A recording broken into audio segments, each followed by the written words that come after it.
Välkomna till Palo Alto Focus Week, dag 2. Idag ska vi prata lite mer Nutanix och om hur de kan lera sig bra tillsammans med Palo Alto med hjälp av sin lilla applikation Flow. Så att jag kommer att lämna över ordet till Nutanix, Peter Eriksson och Jakob Eriksson som kommer att dela på den här presentationen. Så varsågoda. Okay, and it was supposed to be English, right? Du kan köra svenska nu. Okej, jag funderar på senare konsumtion av... Men vi kör på svenska då. Ja. Nej, men välkomna allihopa. Jag heter Peter Eriksson och kommer från Nutanix. Och med mig har jag också min kära kollega Jakob.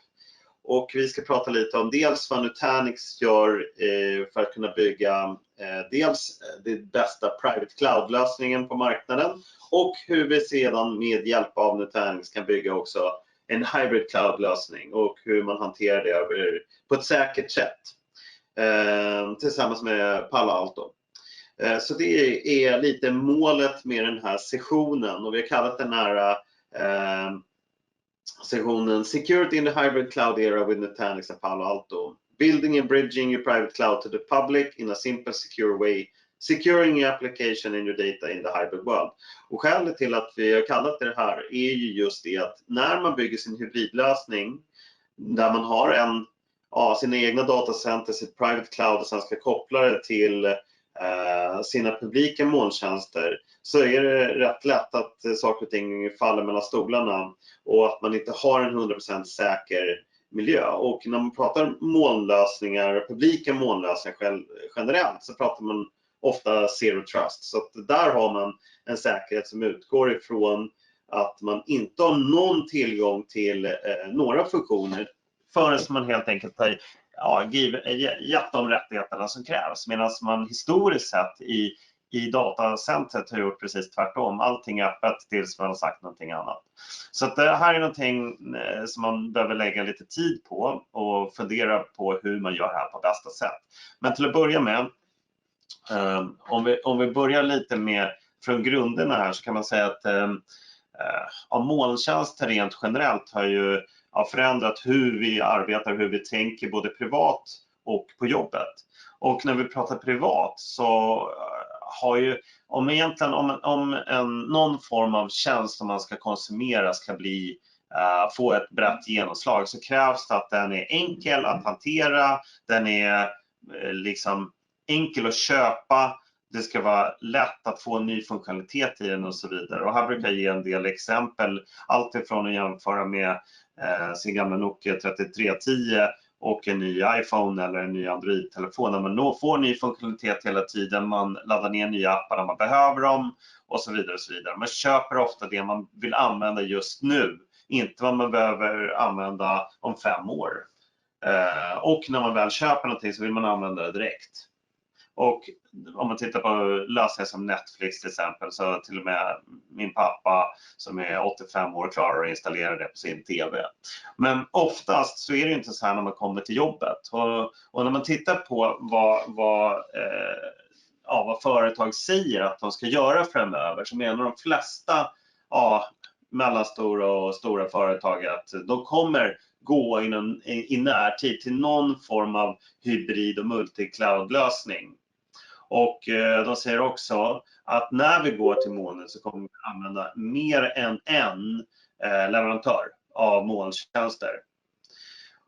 Men trots det så kommer ungefär, enligt Uptime, 54% av all last fortfarande ligga i sina egna datacenter i slutet av nästa år.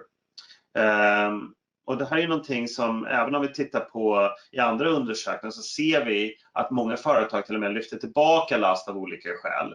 Så att jag tror inte vi kommer komma undan att köra i vår egna datacenter, att ha en on-prem-lösning även i framtiden. Och då är ju ofta problemet att när man kommer till våra lösningar som vi har i våra egna datacenter så är de rätt komplexa och det brukar resultera i att vi lägger väldigt mycket tid på att bara hålla lampan tänd. Egentligen så enligt de flesta undersökningar så lägger man ungefär 80% av tiden på att bara hålla lyset igång, se till att saker och ting fungerar och väldigt lite tid på att innovation egentligen, att bygga ny funktionalitet. Så det blir den omvända 80-20-regeln här. Vi lägger helt enkelt 80% av tiden på att hålla lampan tänd och 20% på innovation. Och varför är det så? Jo, för att i de flesta datacenter idag så ser det ut ungefär som på den här bilden. Man har ett antal olika lager av olika typer av teknologier. Man börjar med någonstans något SAN-nät eller något SAN med Brocade eller Cisco eller vad det nu kan vara. Så har man en storage-låda och sen har man frontend-nät och sen så har man några servrar. Sen har man någon virtualisering och sen ovanpå det har man några applikationer förhoppningsvis. Och alla de här olika lagren hanterar sig helt olika. De har olika gränssnitt, de har olika supportorganisationer, de har olika livslängder och så vidare och så vidare. Och alla de här olika lagren, de behöver hanteras över tid. Man behöver köpa dem, installera, hantera, felsöka, uppgradera, skala och så börjar om igen. Och det här tar otroligt mycket tid och det är inte konstigt just att man lägger 80% av sin tid i just den här cirkeln som aldrig egentligen tar slut. För bara en sån sak som att felsöka en lösning när man har 5-6 olika leverantörer, 5-6 olika gränssnitt, 5-6 olika teknologier är väldigt besvärligt. För det är inte alltid självklart var felet ligger någonstans. Och det är det här lite grann Nutanix vill ändra på. Vad vi vill göra är kort sagt att bygga samma look and feel som man får i sin publika molntjänst fast i ert eget datacenter. Och hur gör vi det? Jo, i grunden så är det kort sagt att vi bygger en så kallad hyperkonvergerad lösning då. Och vad vi ser på bilden just nu framför oss är en traditionell lösning så som det normalt sett ser ut. Man har ett antal servrar. Peter, sorry to interrupt, but can you switch to English now? We have one. Of course, no problem. Swedish. Yeah, I know that. Sorry for the Swedish in the early stages of the presentation, but switching to English right now. So what I was trying to say was basically this is the view that most companies have in the environment. They have some kind of servers on top where they have some kind of virtualization, VMware, Hyper-V or something else. And on below that they have a storage controller set up with some storage systems. In this case we have dual controllers, we have some disks, and then we have some 5-channel network on top, and then the hypervisors with the servers.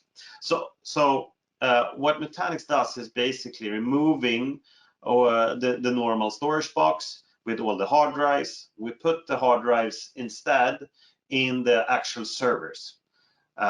This means that we get a very close connection to the physical hardware, the hard drives, NVMe or SSDs or traditional spinning drives, doesn't really matter, and the CPU and the actual application. We always move the application or the data as close to the application as possible. We also remove the controllers and, well, remanufacture them in software instead and call them controller VMs. And when we reach 3 servers, in this case, we can start building a cluster. That cluster is actually a distributed file system. And with that said, the CVMs take control over all the hard drives, no matter what version they are, and build this distributed file system where we can put the workload. So in the storage pool, we put the workload. And when we have these 3 servers, we build, as I said, the cluster.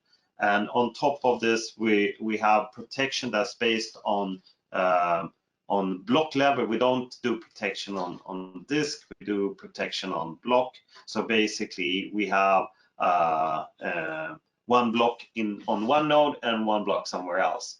So the benefit of this is when we are writing the data, we will always write locally and then copy the data somewhere else in the cluster. So basically, first one block will reside local and one will be copied out somewhere else in the cluster. That means when you read, you will always read the data locally, and most workloads have a read-intensive pattern rather than a write-intensive pattern. VDI, for example, have a more of a write intensive pattern, but most other application has more reads than writes. So the reads will always be local. And the worst case scenario for Nutanix is basically the best case for a normal storage system, where we need to, when we write, we need to copy the data somewhere else for data protection. So when we do this, instead of having the traditional setup with storage controllers and servers, etc., we pack everything into software.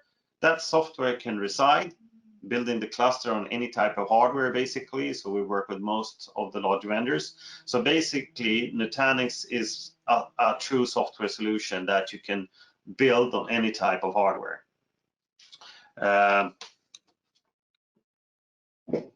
On top of that, we have the virtualization, and the virtualization can today be either ESX, which is basically the market leader today, but it could also be Hyper-V containers and also AHV. AHV is our own hypervisor. It's built on KVM and today has about 53% of the sales from Nutanix. So basically 53% of all installations are based on AHV. And the reason for this is actually that when you consume a service from AWS or Azure or whatever cloud service you are using today, you don't care about the hypervisor. The hypervisor is just accommodating the workload you want to put on top. So you never ask AWS what type of hypervisor they're using. They're actually using KVM. But we are, just like Nutanix is building HV, it stands for Acropolis Hypervisor, and it's also built on KVM in the bottom. But it has all the functionality that you need for building a true, virtualization solution. The reason for HV being held back a little bit is that until now, we haven't had all DR solutions. Metro Cluster, for example, hasn't been there, etc. But today, all those solutions are there, and they're actually included. HV is included by default, so it's a license-free virtualization platform if you build your solution on Nutanix and AOS. So we really don't care about what virtualization technology you're using or what type of hardware you're using. We just want you to have the most freedom of choice as possible. So we care about your applications and we care about your data. So when you're running Nutanix and having one stack for handling all your workloads, we also need to have a suitable way of upgrading everything. So in the previous scenario where you upgrade your environment is normally quite complicated.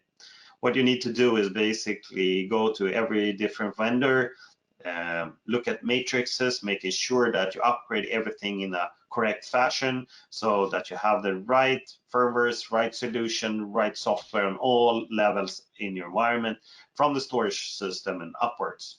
So with Nutanix, since we have control over the full stack solution, we can do an automatic upgrade of basically everything from firmwares on the hardware to the hard drives and also up to the software, and fully automatic. And actually, this is something we've been doing for a very long time and that our customers are pretty happy about, and they're also pretty vocal about it. So this is some of the posts that we've seen from different kind of customers, how easy it is to upgrade Nutanix from a helicopter or from your vacation on or whatever. And the reason we can all do all this is because we have control over the entire stack. And that's a huge difference to the traditional setup, the traditional 3-tier setup, where you have this amount of different vendors in the different layers. So in Nutanix, you can start small. You can start with 3 nodes, as in the picture, and then you can grow basically indefinitely. And the reason for this is that this is a true cloud solution. It's built with a standard idea on how you build a true distributed file system. So you can start with 3 nodes, and you can be well, 100 nodes in a couple of years if that's the case. It's also the fact that we, over time, keep the data alive. We actually don't care about hardware, so over time you can extract old hardware and put new hardware in there without it making you have any type of downtime. So basically you add servers in the front and remove them in the back end if you need. With that said, we can actually mix and match a lot of different generations of hardware, different specifications, etc., etc. So the solution itself is very flexible. What we don't do is mix different hardware vendors in the same cluster, and the reason for that is not technical normally, is more of a support thing, because you don't want to end up with different hardware vendors blaming each other. So start small with what you need exactly right now and build when you need it. And when you do this, when you build a cluster and your solution, it's important it has resiliency functions and keep the availability up in your environment. So the solution itself has functions like self-healing.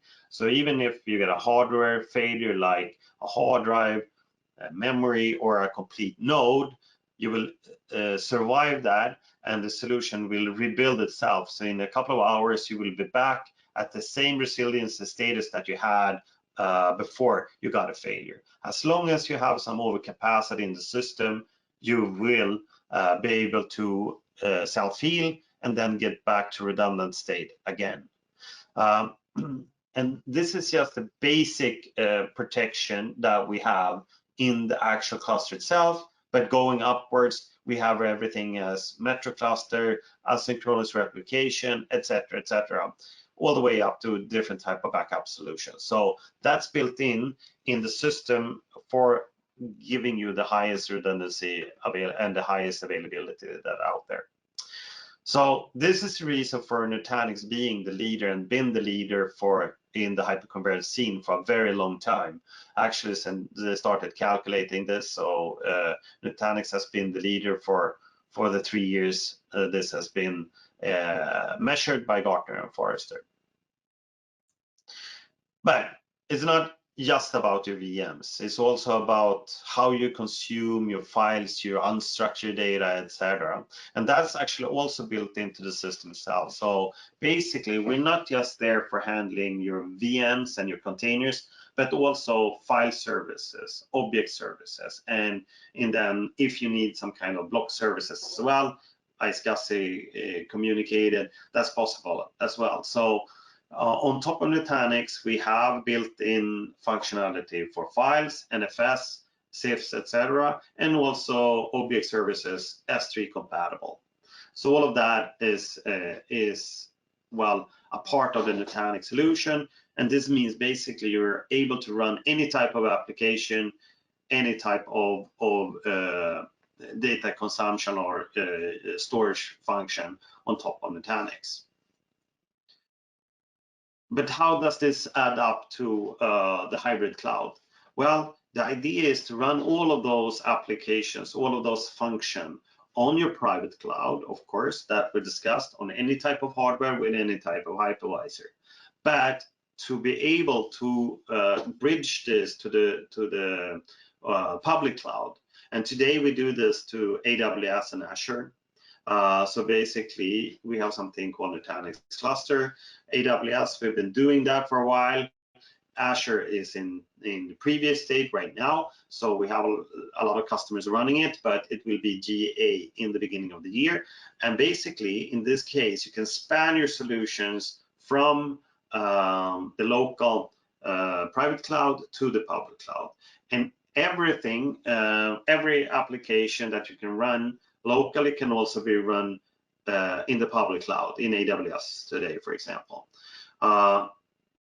But the great thing with this is everything is basically, instead of having all those different consoles of management, you have one console for managing all your services on Nutanix.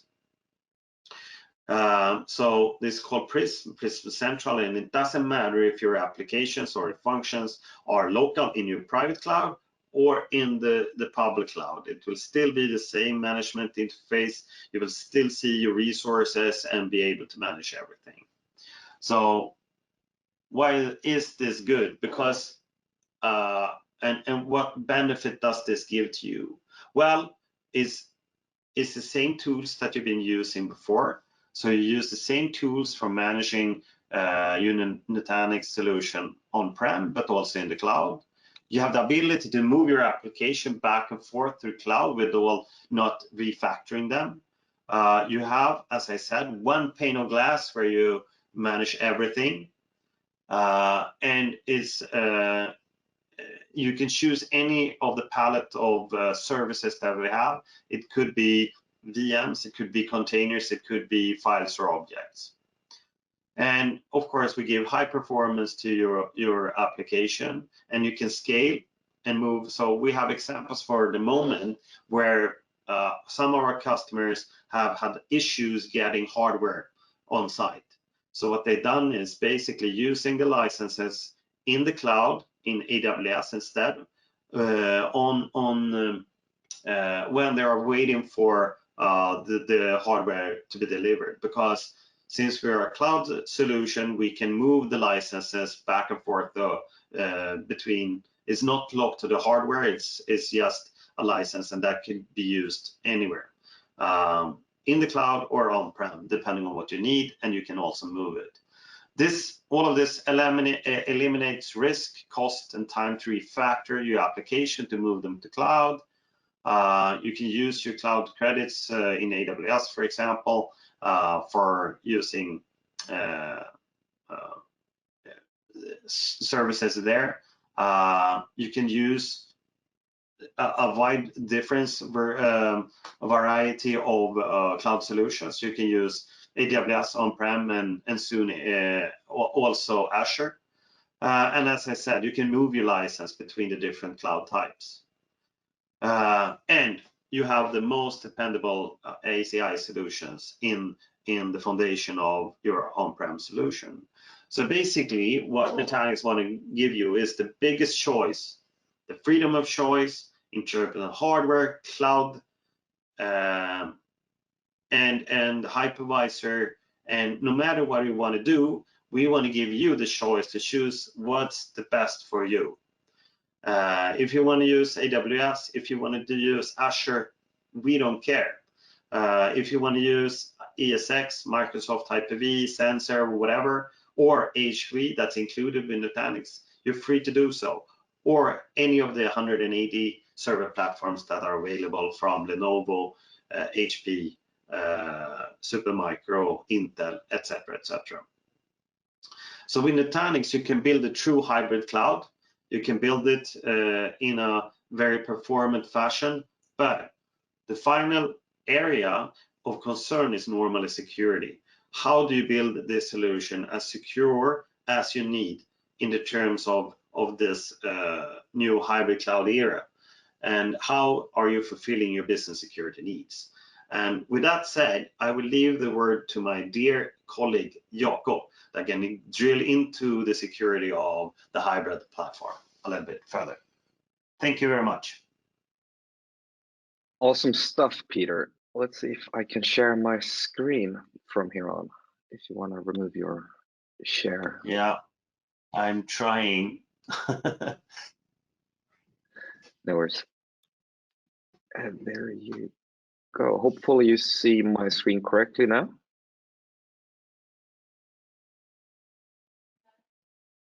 Could anyone just verify that it's a blank paper, but nothing on it yet. It's just a blank paper. Let's see. Let's try again.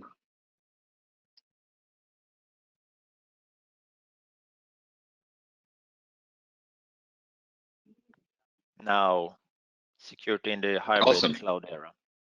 Awesome stuff. So yeah, so let's continue now from Peter left off and move a bit to security, and especially what we're doing together with Palo Alto. But to set the scene, I think we have to go back a bit and discuss how things have been progressing and what have been changing in the last few years. Because I think everyone can acknowledge that, the world is changing, and, looking at what Peter just described, and, we have built our private clouds, and to some degree, some people are still left or still working in the more of a legacy world where you have your typical storage and servers and so on. But most of us have been starting to build more like private clouds.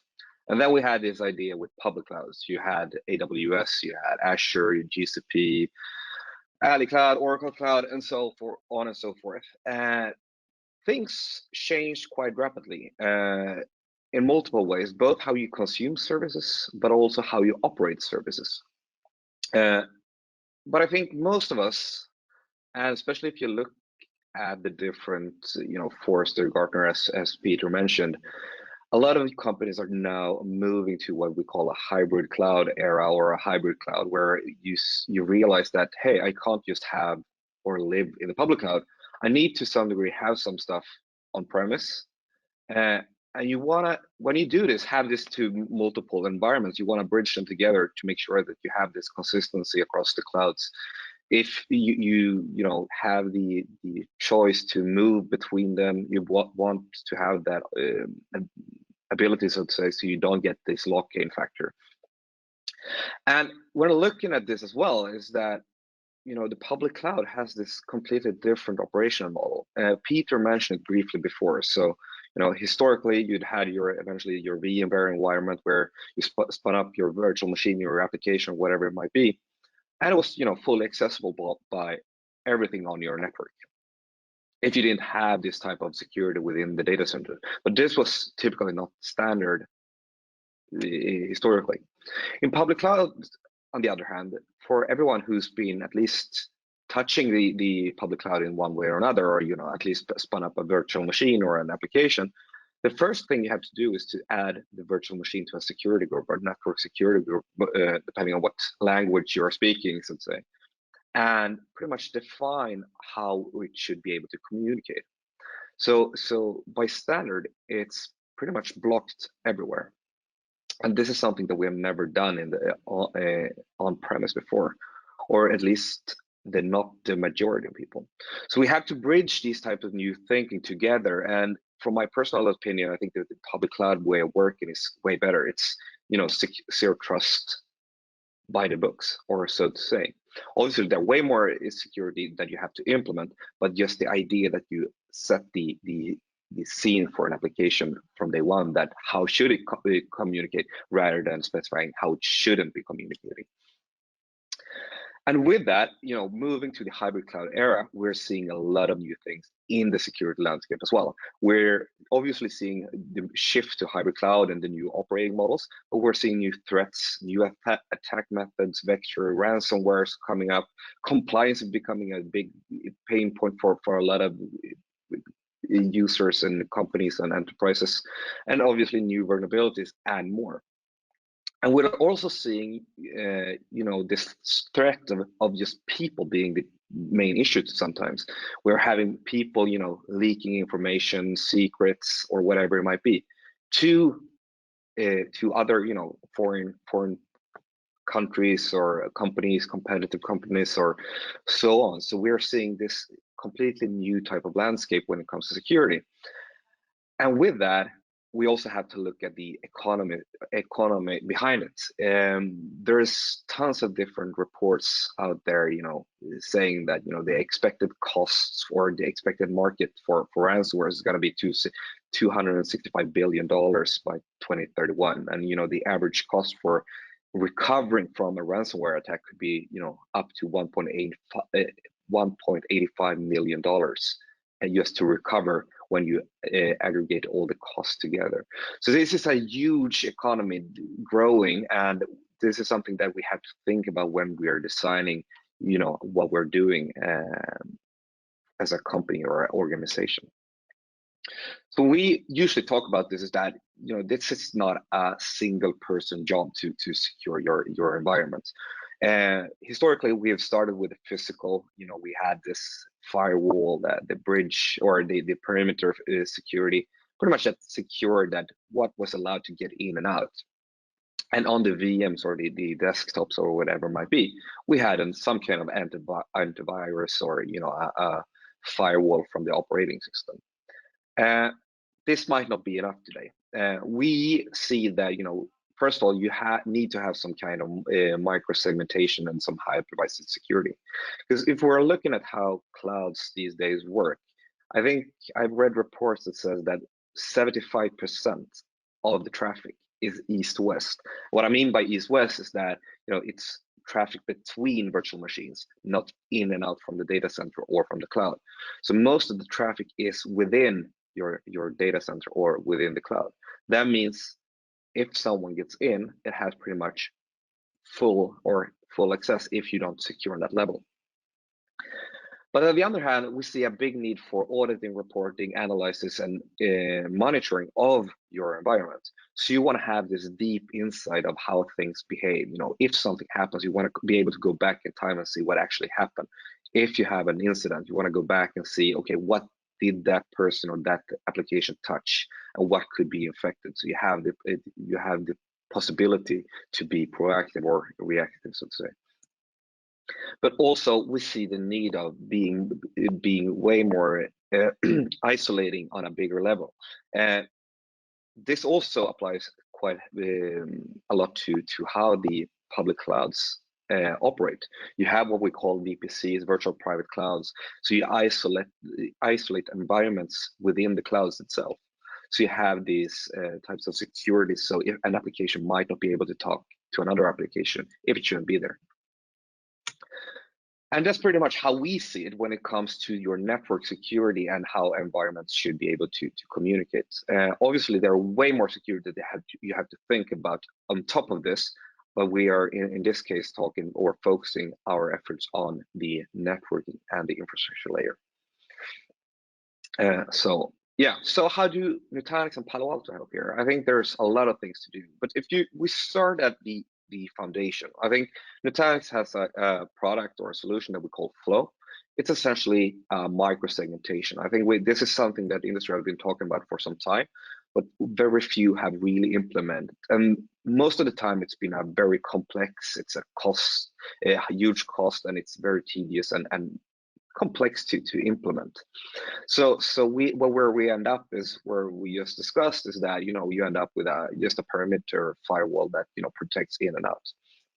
But what we really want to do is to enable you to have this stateful firewall in that sense on each and every server, on each and every hypervisor, and so to say securing how things communicate on an east-west basis. This will obviously increase the security if someone breaches your outer perimeter, because as we said, it could be a human that's only focusing on leaking information. But if we stop it from communicating to other services from day one, hey, it's not going to be able to get those secret information from the economy department or the product development team. So it will only have access to what it's supposed to have. This will obviously not stop if something breaks in, but it will at least limit what they have access to. I think this is a first step that we could do to increase the security.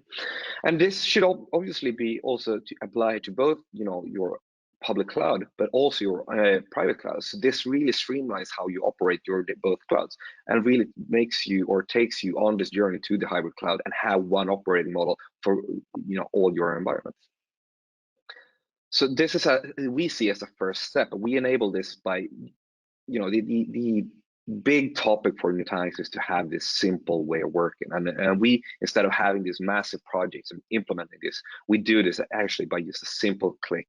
It sounds like magic, in some ways it is, but it's really cool stuff where you just with one single click and enable, and you rebuild it, or you create this type of architecture where you add this security functionality to every workload in your private cloud, so to say. The next thing I would like to just spend a few minutes to talk about is flow networking. And what is actually something that we released during our big customer conference called .next in September earlier this year. And it's really about this virtual private clouds that you see in the public clouds. And we have this opportunity to build the exact same type of architecture in your private cloud these days. or nowadays. So it gives you the fundamentals for isolating your environments from each other, having a pure multi-tenancy, and by that you could essentially, give a virtual private cloud to each and every department or development group or whatever it might be in your organization. And that's really enables you to have this true cloud-like operating model in your private cloud as well. I'm not, for the sake of time, I'm not going to go into any more of the details, but essentially, as I said, you could have multiple clouds within your private cloud and span them across and connect them to both public and other physical or private clouds. So you have this consistency across all of them.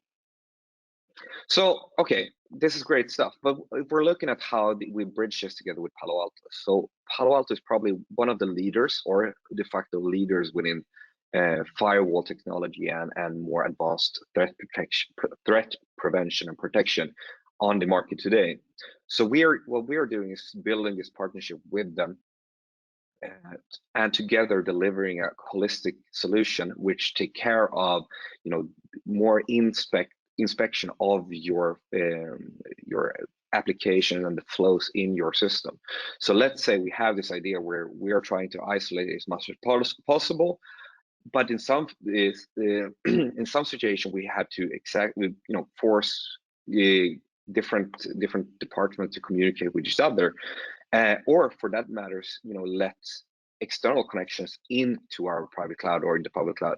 We want to force those connections into a Palo Alto network firewall or a solution from them to inspect the traffic to make sure that the request or anything else might not be something wrong with them, or it might be a threat or something else. So natively in the platform, we have this concept of service chaining together with Palo Alto, so we could easily just reroute the traffic or force the traffic out to their systems, and making sure that we take the right measurements on inspecting and preventing traffic, because essentially we could just block anything that shouldn't be there. And this really helps organizations all across the world these days with just those type of threats that they're experiencing. So this is one of the big things that we are working with Palo Alto on, and this is something that you could implement today. Another thing is also, for those of you that are familiar with Palo Alto Panorama, for example, is that you could streamline your policies and have this consistency within our platform, but also their platform. And the big benefit of doing that is that you could making sure that you write your security policies once, and is for sure being distributed across all your environments. So that means that even you might have multiple environments, both in the public cloud but also private cloud, or private clouds, so to say. You have multiple environments at different locations. You might have one in one country and another one in another region, or whatever it might be, for different reasons. Or a lot of talks these days about remote offices and so on. And you can really make sure that the security policies are synced between all environments. And this means that you can keep the consistency, making sure that everything is up to date. You have one place to update it, and so on and so forth. So it really increases security there as well. So what we really do here is that instead of going back to what we had this layered response before, we use Palo Alto for physical networks. We have Nutanix Flow for the hypervisor security and microsegmentation. We add Palo Alto for threat protection. That means that we could reroute traffic and force traffic to their stuff when needed. And we have Flow Security Central, which is our solution for having this insight auditing, reporting, analysis, and so on. And then now with the latest addition to the platform, we also add the BPCs. So that means you get a more holistic or security for your both on-prem but also your public cloud solution, since we can tie this together with the different public clouds these days, as Peter mentioned before. So that means we have this fully integrated. Yes. Yeah, I just wanted to mention as well. at this stage. So with the layered defense that you described, we also need to mention the protection that's built into Nutanix from the ground up. So basically, well, AOS or OS building the distributed file system, etc., is also built according to STIG, the Security Technical Implementation Guide. So basically, already in the foundation of Nutanix, we have security built in for protecting the solution from breaches, etc. So normally, this is something you need to do manually. You need to follow the Security Technical Implementation Guide to build a secure system. And if you change something, you need to go through it again. This is fully automatic with Nutanix. So basically, it will check itself for changes, and it will change it back if you not allow any changes. And the reason for all the security that we built into Nutanix is basically the work we do with the federal business in the US, along with the US Defense, NSA, etc., all the defense manufacturers. So it's important to understand all the way down in the far foundation of Nutanix, we built in security. Sorry for that. Jakob, continue. No worries. That's an awesome addition to the discussion, because I think it's really important to mention that as well, because it's so easy to miss when you're talking about security in general, especially networking security, that you focus so much on how things communicate, but you easily forget to protect the essential system itself. So I think it's very valuable to mention that. And obviously, as you mentioned now, is that it's core to Nutanix platform from start. So this is something that we really think about and have built the system around. So thank you, Peter, for mentioning that. But one thing that I want to keep on mentioning that, before, the time runs out, is we have to have this consistency across all clouds or all environments. And either if you're using only on-prem or, your private cloud with Nutanix or anyone else, or using AWS or Azure or one of the other that's just around the corner that we support, is that you want to keep the consistency. And with our platform and together with Palo Alto, we can make sure that you have this one type of operational model and one type of experience across all clouds, and keeping your security on a high level across any cloud, and making sure that you have the security standards that you need and the insights. So we'll look one step beyond this and look at what we are trying to achieve from a Nutanix perspective, is to have this more of a multi-cloud vision. And there's a few pillars to this that it's worth mentioning. And as Peter just chipped in, is the strong core is the foundation. We have to think of it as securing the core stack, that you have this platform that enables you to deliver all the services that you need in a safe and secure way. That is both built-in multi-tenant network virtualization and network security. And that leads us to the next point, is that we realize that we can't do everything ourselves. We need to leverage the best in the market partners that we have, like Palo Alto, for example, to use their knowledge and implement their solutions into our platform, so you could leverage the best of breed product. Because essentially, no one can be best at everything. We are the best at private clouds. Those are the guys the best at network security and firewalls. And then ubiquitous secure substrate. And what we really talk about here is, the move to hybrid cloud. And as we said, we are in a process here where we see a lot of people moving to hybrid cloud, but just around the corner, we're seeing people moving into containers and Kubernetes and so on.